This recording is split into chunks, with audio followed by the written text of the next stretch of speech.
Monosodium glutamate, MSG, sodium 2-aminopentane dioate, was discovered in 1866 by a German chemist.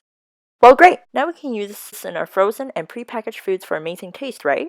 Well, actually, this began the long and terrible journey for MSG to be known as the Chinese restaurant syndrome, and a dangerous seasoning that should be avoided at all costs. This is all due to one man named Dr. Ho Man Kwok, who claimed that he experienced a strange syndrome whenever he ate at a Chinese restaurant that caused him to experience a numbness at the back of his neck, which eventually spread to his arms and back. People were so scared, and the media perpetuated this fact, such that it became all the rage for restaurants and food products to advertise the fact that they don't have MSG in them. Like, just imagine the lengths that people were going to go to avoid this, all based on one dude's letter.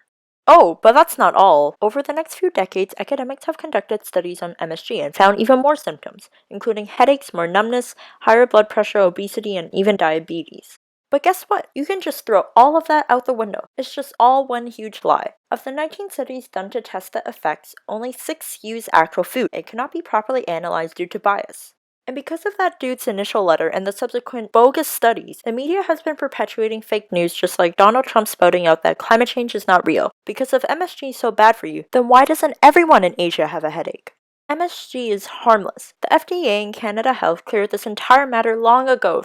Thus, MSG has been categorized as generally recognized as safe, which is the same category as salt and pepper. It should be treated just like it because that's all it is, a flavor enhancer.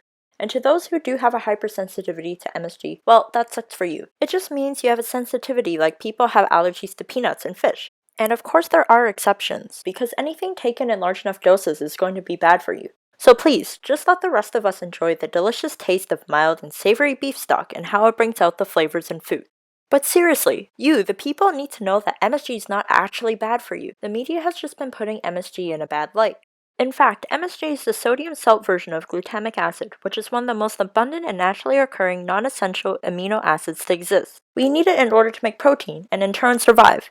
Here's the deal, media. You started pushing back against this misconception of MSG that you started, but that's not nearly enough. You need to create a whirlwind of a campaign, just like the one that started this whole damn thing.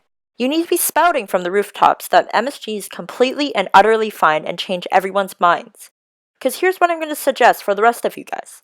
It's not enough for you to just listen. Get up from your seat, go to the grocery store, buy some MSG and put some in your next favorite meal. I'm sure you'll love it even more.